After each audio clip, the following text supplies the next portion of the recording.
गोरखनाथ बहुत ही सिद्ध योगी थे। भारतीय योगिक संस्कृति के इतिहास में वो एक सितारे की तरह जो कई मायनों में असाधारण है। उनके गुरु थे मत्स्येंद्रनाथ। मत्स्येंद्रनाथ को लोग खुद शिव के रूप में देखते हैं। वो उनसे कम नहीं है, बस वो थोड़ा बाद में आए, मगर वो शिव जैसे ही हैं, उन्हें इसी तरह देखा जाता है। तो गोरखनाथ उनके शिष्य थे। गोरखनाथ अपने गुरु के घोर भक्त थे। मत्स्येंद्रनाथ ने देखा ये युवक किसी सिपाही की तरह बनता जा रहा है, वो बहुत उग्र हो रहा है। अपने गुरु के लिए उसका प्यार इतना तीव्र है कि वो एक सिपाही की तरह बनता जा रहा है, योगी की तरह नहीं। तो उन्होंने उन्हें हिमालय चले जाने और वहां 14 साल साधना करने को कहा। तो वो चले गए, मगर वो इस तरह बने हैं। उनके लिए ये सारी साधना, सब कुछ जो वो करते हैं, वो बस इसलिए क्योंकि गुरु ऐसा कहते हैं। उनके लिए उनके गुरु ही सब कुछ हैं, गुरु के प्रति पूरे समर्पित। तो जब वो हिमालय में बैठे 14 साल, हर दिन हर पल वो बस पल गिन रहे थे कि कब 14 साल बीतेंगे और मैं अपने गुरु के पास वापस जाऊंगा। साथ ही वो साधना भी करते रहे। 14 साल की इस साधना के कारण उनके अंदर कई संभावनाएं आ गईं। उन्होंने उनका इस्तेमाल नहीं किया, वो उन संभावनाओं के बारे में जानते थे। Then he came back. फिर वो लौट आए उस पहाड़ पर जो दक्कन के पठार के शुरू में है, जहां से पश्चिमी घाट शुरू होते हैं, बॉम्बे से बस 160 से 200 किलोमीटर दक्षिण में। अब उस पहाड़ को गोरखनाथ पर्वत कहा जाता है। उसका नाम उनके नाम पर पड़ा। आज भी वहां लोग होते हैं। मुझे थोड़ा समय उनके साथ बिताने का मौका मिला, तो वो पूरा सफर करके वापस नीचे आए। देखिए, आपको ये सारी व्यवस्था समझनी होगी। पैदल चलकर हिमालय तक जाना, वहां 14 साल रहना और फिर पूरा सफर तय करके वापस नीचे आना, बस एक तीव्र विचार और भावना के साथ कि वो अपने गुरु की मौजूदगी में होना चाहते हैं। It's not a small thing. ये कोई छोटी चीज नहीं है। हिमालय चढ़ना, 14 साल वहां इंतजार करना और वापस आना, पूरा पैदल चलकर। जब वो आए, जिस गुफा में मत्स्येंद्रनाथ रहते थे, उसके ठीक बाहर एक साधु था। एक दूसरा योगी था जो वहां पहरा दे रहा था। तो वो वापस आए तो इस योगी ने उन्हें रोका और कहा, तुम गुफा में नहीं घुस सकते।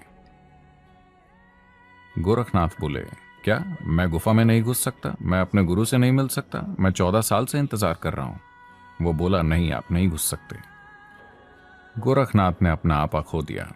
उन्होंने उस योगी को परे धकेला और गुफा में घुस गए। जब वो गुफा में गए तो वहां मत्स्येंद्रनाथ नहीं थे, गुरु वहां नहीं थे। तो वो व्याकुल हो उठे, कहां है वो? तो वो बाहर आए और योगी से पूछा, गुरु कहां है? वो बोला, मैं तुम्हें नहीं बताऊंगा। मैंने तुम्हें गुफा में घुसने से मना किया था, तुम मुझे धक्का देकर चले गए, मैं तुम्हें नहीं बताऊंगा। तो गोरखनाथ ने अपने तंत्र का इस्तेमाल किया और योगी के दिमाग में जो कुछ था उसे बाहर निकाल लिया और सीधा वहां पहुंचे जहां गुरु थे। उन्होंने गुरु की छुपने की जगह को ढूंढ निकाला। जैसे ही वो वहां पहुंचे, वहां गुरु ने एक दूसरे योगी के पास उनके लिए आदेश छोड़ा हुआ था कि उन्हें फिर 14 साल के लिए हिमालय जाना होगा, क्योंकि उसने उस साधना का दुरुपयोग किया जो मैंने उसे दी थी। मैंने उसे साधना आध्यात्मिक विकास के लिए दी थी, मगर उसने किसी और के मन में घुसने के लिए उसका इस्तेमाल किया, जो किसी योगी को कभी नहीं करना चाहिए।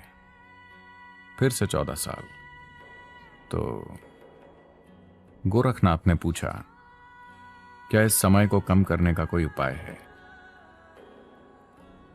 अगर तुम एक असंभव रूप से कठिन आसन में बैठो तो हम उस समय को आधा कर देंगे, 7 साल। यह असंभव रूप से कठिन आसन है। वो इस तरह अपने बाएं पैर की उंगलियों पर बैठे, एड़ी मल द्वार पर मूलाधार में और दाहिना पैर पालथी में। इसे आज भी गोरखनाथ आसन कहा जाता है। तो वो बस अपने पैर की उंगलियों पर मूलाधार के ऊपर थे, बाई एड़ी के सहारे, और दाहिना पैर यहां। वो 7 साल तक इस तरह बैठे। या तो 14 साल या कठोर 7 साल। फिर वो वापस लौटे। इस बारे में ढेर सारी कहानियां हैं कि मत्स्येंद्रनाथ ने किस तरह अपने लिए गोरखनाथ के प्यार को संतुलित किया। ऐसे बहुत से किस्से हैं, शानदार किस्से, कैसे इस आदमी के प्यार की तीव्रता ने उन्हें कई बार हर अनुशासन के परे जाने दिया और कैसे मत्स्येंद्रनाथ ने लगातार कई अलग अलग तरीकों से उसे नियंत्रित किया, क्योंकि वो उस आदमी की क्षमता को जानते हैं। यह आदमी दुनिया को बदल सकता है। He's got that kind of capability. उनमें इस तरह की काबिलियत है, उनमें बहुत आग है, लेकिन स्थिरता और दिशा की कमी है। गोरखनाथ ने बाद में अपने गुरु के निधन के बाद भारत के सबसे व्यापक आध्यात्मिक आंदोलनों में से एक को स्थापित किया।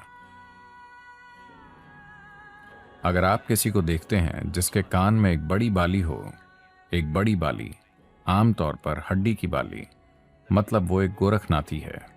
आमतौर पर आज भी गोरखनाथी हमेशा एक छड़ी और एक कुत्ता अपने साथ लेकर चलते हैं। वो कुत्तों से प्यार करते हैं। वो अपने कुत्तों को अपने कंधे पर लेकर चलते हैं। वो उन्हें चलने नहीं देते। ठीक है, हर समय उनके पास कुत्ते होते हैं जिनका रंग गहरा काला होता है। वो कोई दूसरा कुत्ता नहीं रखते, बस काले कुत्ते। और वो अपने कुत्तों से बहुत प्यार करते हैं। उनके कुत्तों को अच्छा खिलाया पिलाया जाता है। वो मोटे ताजे और अच्छे होते हैं और वो उन्हें चलने नहीं देते। वो उन्हें उठाकर सैकड़ों मील चलते हैं। तो गोरखनाथियों को आमतौर पर इन दिनों नाथी या कनफट कहा जाता है, क्योंकि उनके कान में एक छेद होता है, तो उन्हें कनफट कहा जाता है। वो आज भी लोगों का बहुत उग्र समूह होता है। उसे काफी बुरे समय से गुजरना पड़ा, मगर अब भी ये उन समूहों में से एक है जिसमें सच्चे साधक हैं जो हजारों साल बाद भी सक्रिय हैं। नाथियों का एक आश्रम है। सिद्धि प्राप्त करने वाले नाथियों की ढेर सारी समाधियां हैं।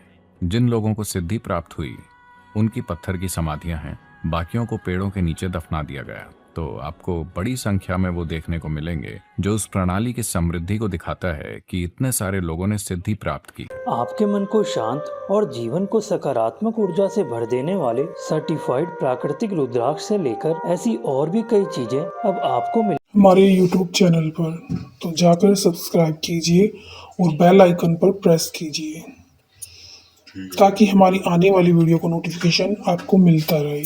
तो मिलते हैं नेक्स्ट वीडियो में। Thanks for watching.